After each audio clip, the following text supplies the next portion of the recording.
Okay, this is going to be Chapter 10, Sections 1 and 2. We're going to be discussing torque. When a force acts on a body, a torque of that particular force with respect to point O is going to be given by torque is equal to F times L, or RF sine of the angle phi that's going to be in between them. So we're going to use the sign convention that a torque tending to cause counterclockwise rotation this way, is going to be positive, while if you go clockwise, it's going to be considered to be negative.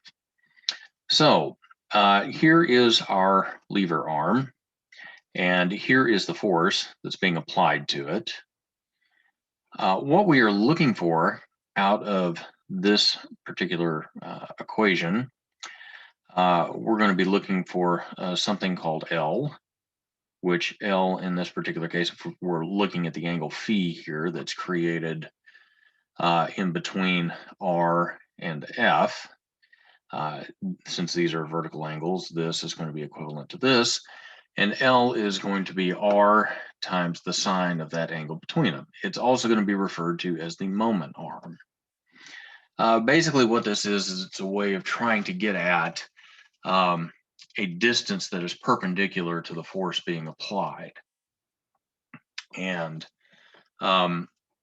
you can look at it certainly as force times the moment arm here, the perpendicular distance between them.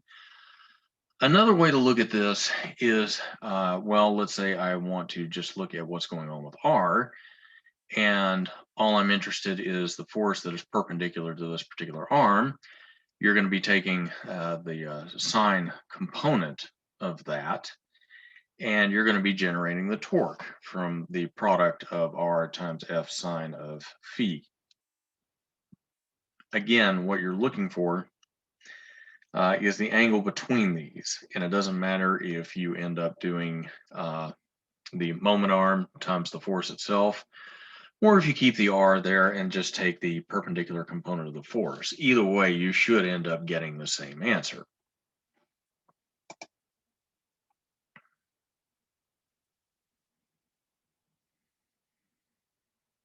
Okay.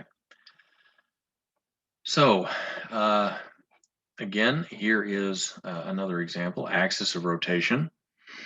You've got a force that's being applied here on the wrench. And then you've got another force out here that's being applied, and then you've got a third force that's being applied this way. For anyone who's tried to use a wrench, you'll kind of understand what's going on here. If you take a wrench and you just apply a force just straight on, just push into that particular wrench and try to push on that, you're not going to get any change in what's going on, because that force is on the same axis as the rotation arm. So force C is not going to get you anywhere.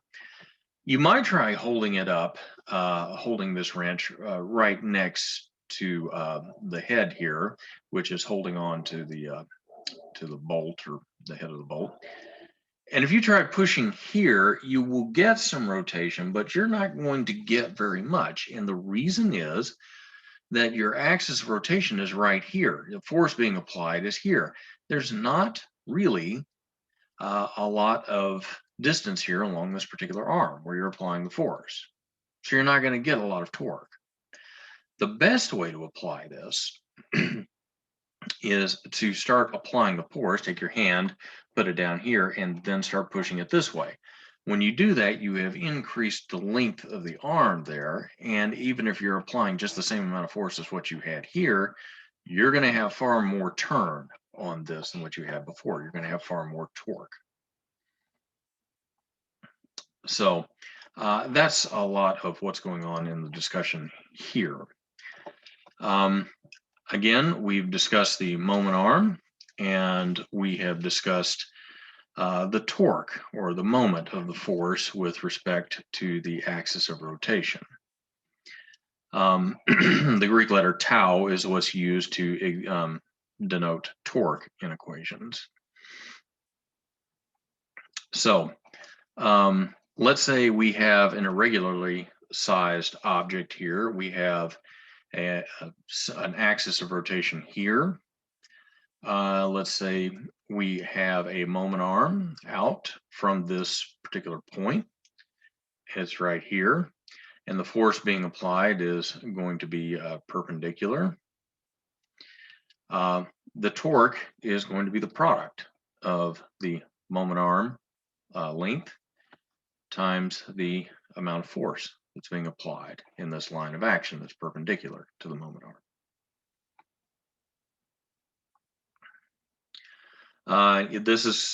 Torque is a quantitative measure of the tendency of a force to cause change rotational motion around a chosen axis. And the torque is a product, of course, of the magnitude of the force and the moment arm. The newtons are going to be, the units are going to be Newton meters.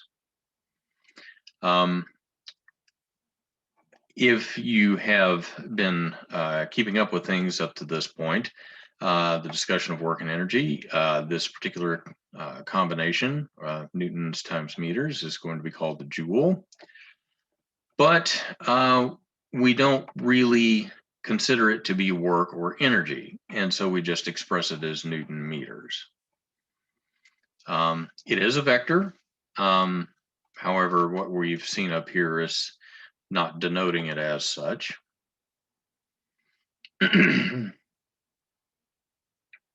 So let's take a look again at this particular irregular object and the axis of rotation here. And let's again take a look at three specific forces that are being applied. If we take a look here at force 1, the moment arm would come out to here and would be perpendicular to this particular force. Because of that, and if you use the right-hand rule on this with your thumb this way and your index finger this way, then the palm of your hand would be pointing this way, which would indicate a counterclockwise rotation. So your torque is going to end up being positive. If you take a look at F3, F3 is being applied and would actually go through the moment arm so that there's no angle between that moment arm and this force. So the torque here is going to be 0. It'd just be pushing on this, or in this case, pulling on this object, and no rotation would be forthcoming. If you look at F2, and again, here's the moment arm coming out, and then you've got F2 being applied this way. If you use the right-hand rule here with your thumb coming out this way, and again, this on the right hand, with your thumb coming out this way, the moment arm will be your index finger. If you do that, the palm of your hand would be pointing in this direction. So you would have a negative torque.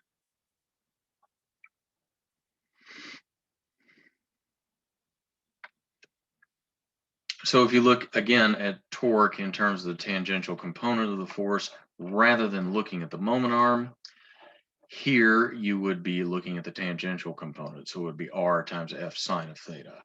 Units are no different. It's the same thing as what you've seen before.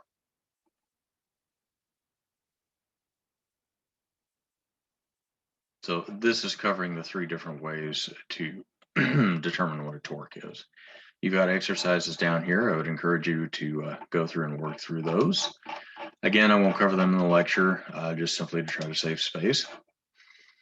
We're now going to go on to section 2, torque and angular acceleration.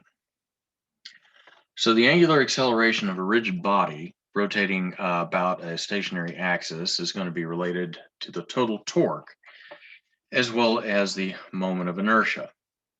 And they're related with this. The sum of the torques is going to be equal to the moment of inertia times the angular acceleration.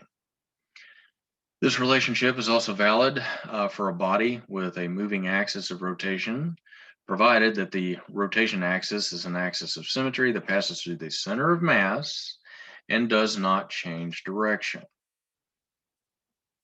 So here we have a wheel that's on a mount. We have a force being applied this way. We have gravity being applied this way.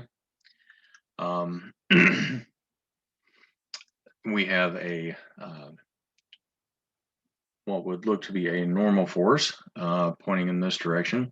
The sum of the torques of all of that would be equal to the moment of inertia times the angular acceleration. So let's take a look at this section a little bit more closely.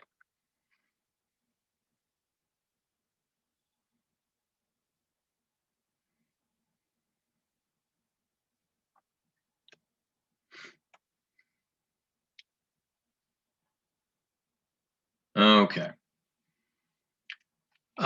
Again, what we're looking at here is a rotational analogy to what we've seen with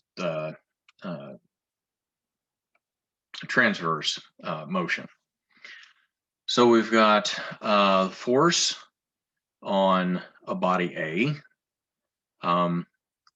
acting on a particular particle, and we're looking at the radial component and a component that's tangent to the circle of the radius.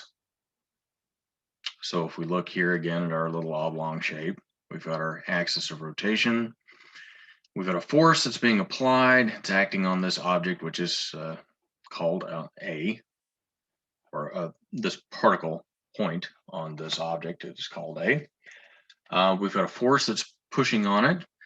We can then split this force out into something that's tangent and to a radial component. So with a circular motion that comes about, this is going to be tangential force.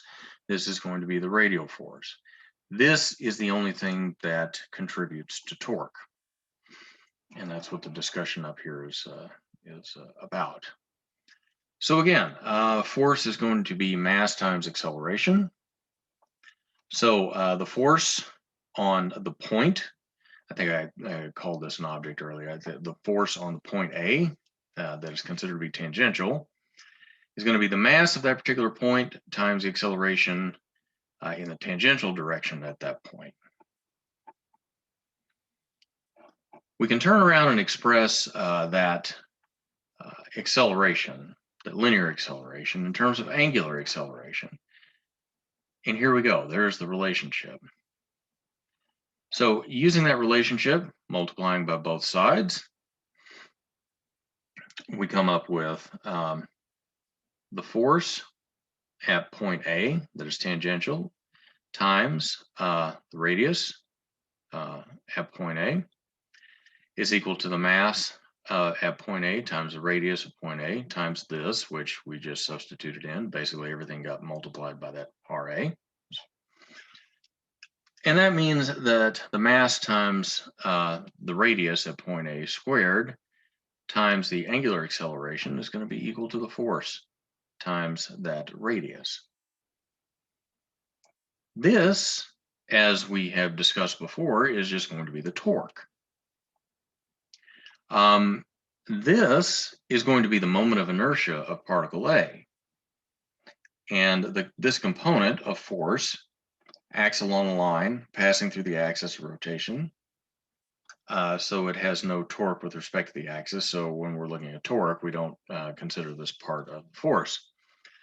So then we can turn around and we can rewrite this as torque at point A is equal to the moment of inertia times the angular acceleration. And we know the moment of inertia turns out to be this. If we sum up the torques for each point that's in this object, since it's a rigid body, everything has the same angular acceleration, so everything gets multiplied by alpha. But then we come up with this particular result, where the mass at point A times the radius at point A squared, plus, and the same thing over and over again.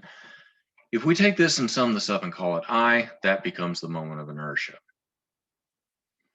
And so we have a compact way of saying it. This is the rotational analog to the linear motion.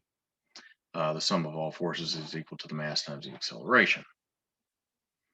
The units for alpha is going to be in radians per second squared. Moment of inertia is going to be kilograms times meters squared. And the torque, of course, is going to be Newton meters.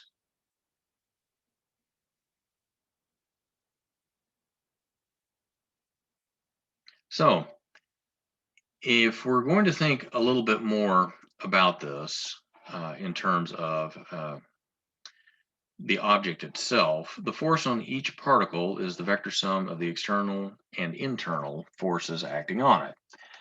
The internal forces that any pair of particles exert on each other are an action-reaction pair. They're equal and opposite because they're basically everything. For every action, there's an equal and opposite reaction, Newton's third law. So the force exerted here is going to be the same as the force exerted there. They're operating along the same moment arm. If the forces are equal, if the moment arm is equal, then the internal torque or torque that's resulted from internal forces adds to zero. So the sum of the torque on a body includes only the torques of the external forces acting on the body. We're not concerned with the internal because they all cancel out.